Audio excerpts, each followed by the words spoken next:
Bonsoir à tout le monde, bonsoir à mes amis qui sont sur Facebook, bonsoir à mes amis qui sont sur YouTube et à ceux qui sont sur Dailymotion ou n'importe quel site. C'est le philosophe du ciel, toujours avec la suite des vidéos que je fais. Aujourd'hui, je vais parler sur le prix, le sacrifice de la réussite. Le sacrifice de la réussite, cela veut dire qu'est-ce qui peut te pousser à réussir? Qu'est-ce qui peut t'amener à faire ce que les autres n'ont pas pu faire? Qu'est-ce qui peut t'amener à excéder dans ce que toi, tu as en toi? D'abord, je vais définir la réussite. Qu'est-ce que c'est que la réussite? Si tu demandes à un jeune homme aujourd'hui, à un jeune, qu'est-ce que c'est que la réussite? Il va te dire avoir une villa, une décapotable, une belle maison, payer toutes les factures, marier, avoir une belle femme. Si tu demandes à une fille, elle va te dire vivre avec un beau garçon qui a un compte bancaire rempli, qui a une grosse maison, une villa, une superstar. Si tu lui demandes quelle est ta référence pour la réussite, beaucoup de jeunes aujourd'hui se réfèrent aux stars pour réussir. Ils se réfèrent aux hommes pour réussir. Mais notre réussite numéro 1 doit être nous-mêmes. Je vous choque. Ok. Il y a 5 points essentiels dont je veux parler. Pour que la réussite soit fictive et pour que ça puisse réussir dans vos vies, vous avez besoin de 5 choses. La première chose, pour que la réussite soit fictive dans votre vie, vous devez d'abord travailler vous-même. Travailler votre propre personne. Donc cela veut dire un travail personnel. Travailler votre mentalité, votre niveau de vie, votre entourage, votre présentation, votre personne entière. Tu sais, il y a des gens qui veulent réussir, mais qui vivent comme des gens qui échouent. Quelqu'un qui veut devenir riche ne peut pas vivre comme un pauvre.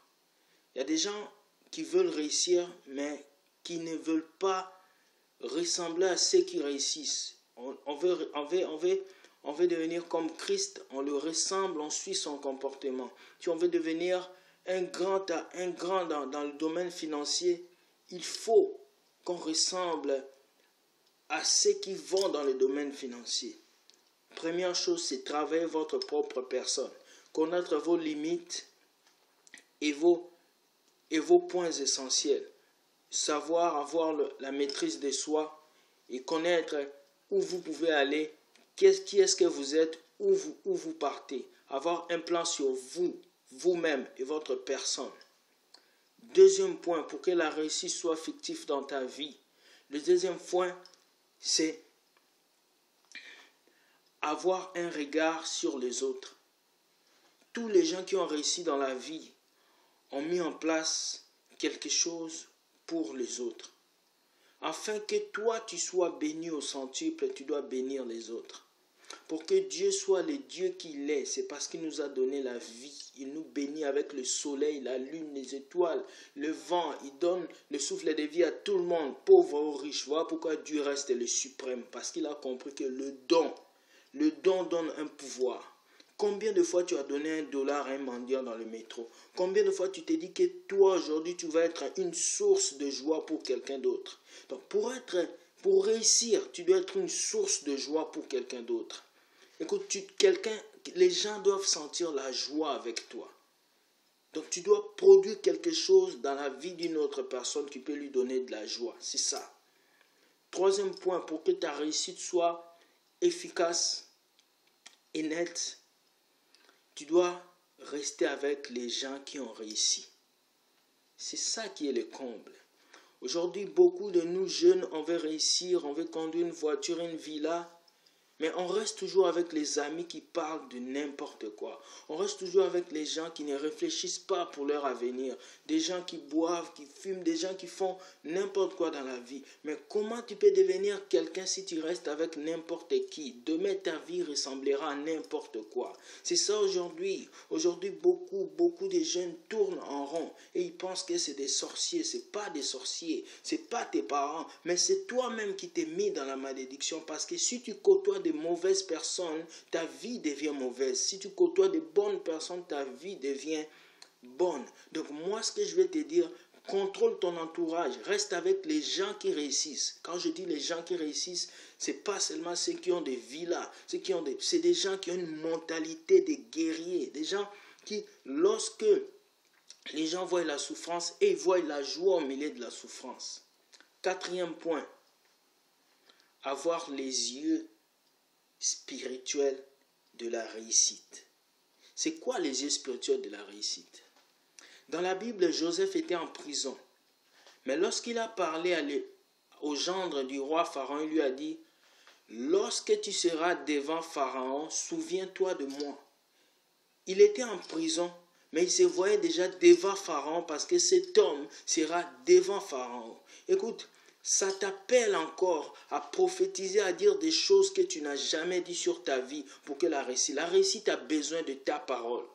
Ta parole sur le futur. Les gens qui réussissent, c'est les gens qui se focalisent sur le futur. Ils voient quelque chose dans le futur et ils les travaillent dans le présent. Tu dois être dans le présent, travailler ton futur dans le présent. Tu ne peux pas travailler ton futur dans le futur. C'est ça. Pendant que les gens crient crise économique, il y a des milliardaires qui s'augmentent dans le monde.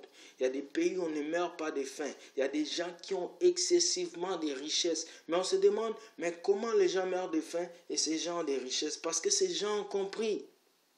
Ils ont compris que la richesse est une mentalité. La réussite aussi est une mentalité. La réussite, l'échec, au milieu, il y a toi. C'est comme deux chemins. Et tu as le choix de choisir réussir ou échouer. Et beaucoup de gens ne prennent pas ces choix et ils laissent la vie décider. Lorsque la vie décide, tu rentres dans l'échec ou tu rentres dans la réussite. Ce qui est important pour toi, c'est de savoir qui tu es face à la réussite. Cinquième point essentiel, pour bien réussir dans la vie, il faut déterminer tes talents naturels. Tes talents naturels. Parce que la prochaine vidéo, je vais parler des talents innés et les talents appris. Quand tu viens au monde, tu as des talents que Dieu t'a donnés. Tu peux excéder avec ça pour être grand. Mais beaucoup de gens ont laissé ces talents pour prendre des talents donnés et ils n'ont pas réussi parce qu'ils ont laissé. Vous allez comprendre pourquoi beaucoup de footballeurs réussissent. Beaucoup de chanteurs réussissent. Ce n'est pas seulement un fétiche. Mais ils ont su entendre une voix en eux qui les a dit, tu as un talent, utilise ces talents. Donc, tu dois déterminer ce qui est en toi, ce que tu fais et que tu aimes. Tu aimes chanter, tu aimes parler, tu aimes rire. Par exemple, quelqu'un qui aime parler, comme moi, il peut travailler dans la communication, il peut être pasteur, il peut être un grand conférencier dans le monde pour motiver les gens, pour leur donner la force de réussir. Par exemple, toi, je ne sais pas, peut-être que tu aimes bien prendre soin des enfants. Tu peux travailler dans une garderie, tu peux être une femme qui gère les enfants.